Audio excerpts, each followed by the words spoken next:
Hello everyone, welcome to my Incredible Chess channel. I'm Atul Dahale and we are going to look at a very interesting game played by Magnus Carlsen in the third round of European Team Chess Championship. Well, Magnus Carlsen clearly dominated in this game against his opponent Gretarsson, who is a grandmaster from Iceland, and I really enjoyed the game from the start to the end. The way Magnus Carlsen handled the positional nature of the position, the way he dominated his opponent's pieces, who was kind of stuck in the position. And we will definitely enjoy the video and the game now.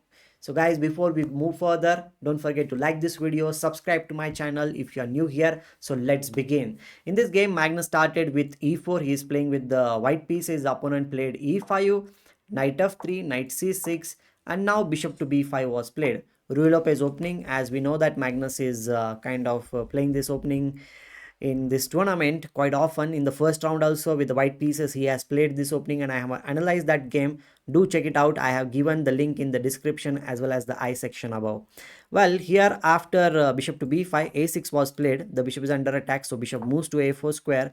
Now knight to f6, and now he plays d3. This is the anti-martial opening, you can say. Now the d5 ideas will not come. If you, instead of d3, if you go for the castle, which is also one of the moves in the position, then black can play bishop to e7, and then after rook to e1. Here you have the moves like b5, bishop to b3, and now castle. If c3 is played, then d5 comes in the position, and this is called as the martial attack. And if you want to avoid all these things, because after in martial attack, black sacrifices a pawn in the position and then goes for the attack here very soon. Like you can play d4 here in this position, then bishop to d6, the rook moves behind, and then the queen comes in the game. The pawn on h2 is under attack by two pieces. If you try to save it, and you can see the light squares are weakened in the position, and black gets a very good compensation for the sacrificed pawn. Well, some players don't like to go into these complications. Of course, white is not bad in that position. It's just like you need to fend off the attack. But Magnus says like, okay, I don't want to go for all the sharp lines. I want to play something which is solid. So he plays d3. And now even if d5 comes, you can play other moves in the position. So here black plays bishop to c5, which is termed as the Anderson variation in the Ruy Lopez opening, or the Morphy defense also you can say. Here Carlsen plays c3. Any kind of b5 move, then he will always have the square on c2. Opponent plays b5. So before going to c2, he plays bishop to b3, waiting for his opponent to play knight a5. Once the knight a5 comes, then definitely he will move back to c2 square supporting here, and the d4 move is always in the air. Okay, so black plays d6, and now he immediately gets the bishop out on this g5 square, pinning the knight. h6 was played, bishop to h4, and now here in this position he plays bishop to a7. This is kind of a waiting move also you can say, because at some point white was going to play d4, and once the d4 comes, the bishop will be under attack, and that movement you don't need to be in the obligation that you need to move backward or something like that. It is also kind of a waiting move which black is playing. He's waiting for white to decide what he is going to do in the position. So Magnus says like, okay, I will also wait in the position. Anyhow, I need to develop my knight. So he plays knight to d2. Now g5 comes, the bishop is under attack, so bishop g3 is the only move. And the crazy moves, like if you try to capture here, it will not be working that good in the position, because bishop will come to g4 square, and then definitely this will be there, or bishop e6. Black is kind of safe in the position, I will say. So crazy sacrifices will not really work. You need to play solid chess.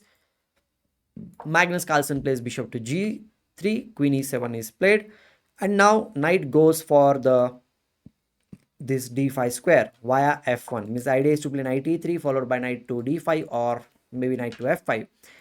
Black plays bishop e6, white goes for knight e3 as per the plan, and now here he plays rook b8.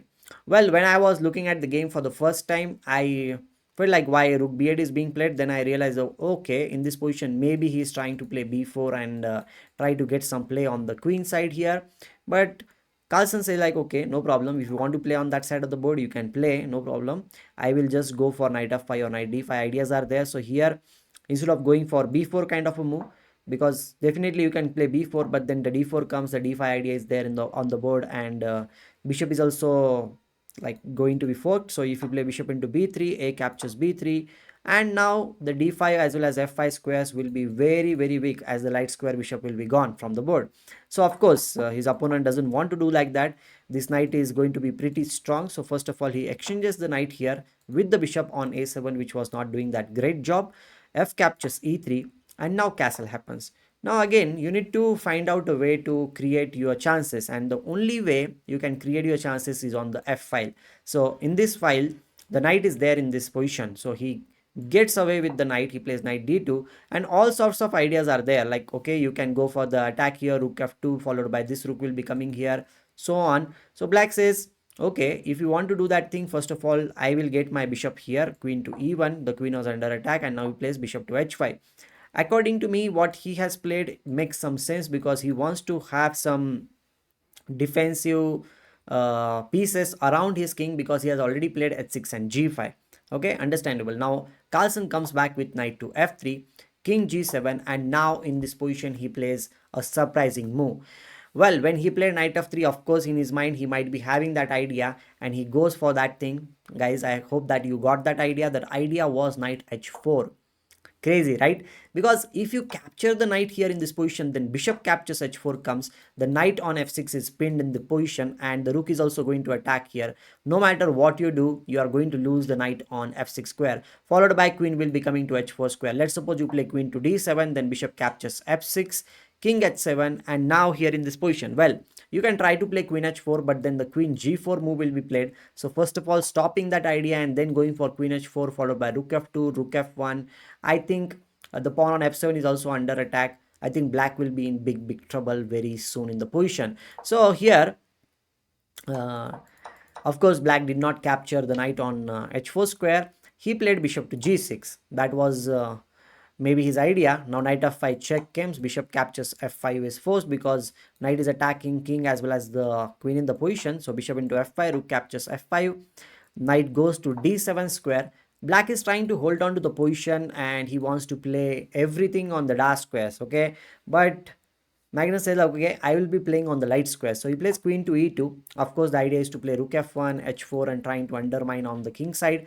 Queen e8 was played. Rook comes in the game. Now the f7 pawn is under attack. So he saves the pawn with this move. And as I mentioned earlier, Magnus goes for the h4. He wants to open up the position at any cost. Queen will also be coming in the game. And white is playing on the light square. This bishop is doing a great job sitting on b3 square. So now knight e7 attacking the rook here. He saves the rook on f2 square. Now knight comes on c5 square. Of course, the bishop on b3 is a very strong piece, and black will be very happy to exchange that bishop. So Magnus understands that thing, that on the light square he needs to dominate, so he needs to keep the bishop on the board. So he plays bishop to c2.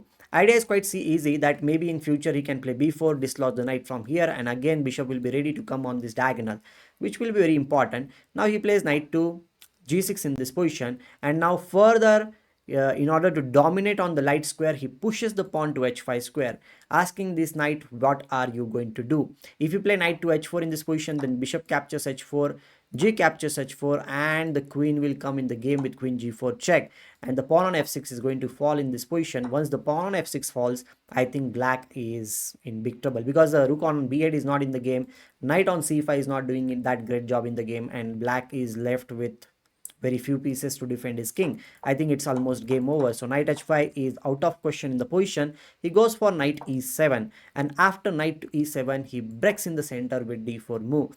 Well, he just wants to dislodge this knight from this square. Knight goes to d7 square, and immediately he brings the bishop on b3 square. As I mentioned earlier, the knight is very crucial, and the bishop is also very important in the position to control this whole diagonal, because once the queen enters in the game via this thing, or some sacrifice comes, the king is going to get checkmated, because the bishop on b3 is there, who is controlling this complete diagonal. Okay, black plays rook to d8, and now he tries to open up on the other side. As they say that when you have advantage on one side of the board, you should try to create the second front, like you need to try to open up the position on the other side of the board, because your opponent is not really ready in the position. So he plays a4, f5 was played, then d captures e5, knight captures e5, not pawn, knight captures e5, and now he captures with the pawn here. He is pawn up in the position, and completely better, I will say. Black tries to blockaded the pawn with the f6, king f6. And as we all know this thing, that the king is not a great blockader, especially in the positions like this where the position is kind of tough and all your pieces are behind in the position. Black is already doomed, I will say. Here he gets the bishop on e6 square and protecting the pawn on f5. No chance. Queen to c6 was played. A captures b5 and now he goes for the queen exchange, but Magnus says, I'm not going to exchange the queens, I'm going to keep the queens on the board. He plays queen to d1 and now a5. After a5 he plays b3. His idea is to play, maybe to play c4 and dislodge this queen on this square. And one more thing is like a4 is also not possible in this position. Rook b8 was played, attacking the pawn on b3, but okay, we are quite supporting. Now he shifts the attack to the a5 pawn. Rook a2, knight 7 comes to c6 square, and now he plays e4, protecting everything. f5 is protected, this is protected, d5 is also stopped in the position. And now the rook bishop can come on this diagonal, because bishop's diagonal, the work on this diagonal is already over. So queen c5 check, bishop comes on f2 square, and now pawn on c3 is lost. But okay, the knight is going to be in trouble. That was his idea. He plays rook to c2, attacking the knight over here. And let's see, if you capture on no, you cannot really capture there. The queen b4 went, bishop was there, I missed that bishop. Okay, bishop d5. And now if the knight moves, then the pawn on c7 is going to fall. That's what happened in the game. Knight e7 was played. He captures the c7 pawn. Now the king is going to feel the heat very soon. If you capture, knight captures d5, queen captures d5, and queen e6 is a checkmate. And it will be very difficult for black to defend against everything, I'll say. If you play rook b e8, then rook b7 is coming, and this pawn is also important. If you try to save it with queen to a3, then bishop to d4, or I will even say rook to d1 is also good enough for us to win the game. Because like, if you play any random move, let's suppose you play this thing, then this check, and it's going to be a check and mate very soon in the game. So that's not any option for black. So black is kind of in big trouble, I'll say. Here in this position, he plays rook f8, trying to exchange the rooks in the position. Then rook a7 comes on the board.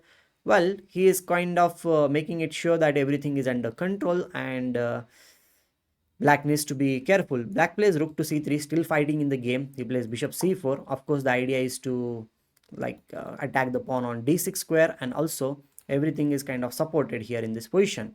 Well, he plays rook to b6, sorry, not there, rook to b6, supporting the pawn on d6.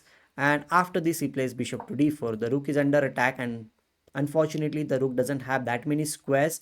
And bishop into e5 is also one of the moves which is there on the board. So he sacrifices the rook, but that did not really help him. After knight to c6, here in this position, he plays rook h7. The h6 pawn is going to fall. Even if we capture here, queen will just capture on d4. Idea is to play queen d5 followed by this. And if you try to exchange the queens in the board, then also it's going to be winning, because check, and the rook on b6 will be falling. So all these things were there. So black said like, okay, enough.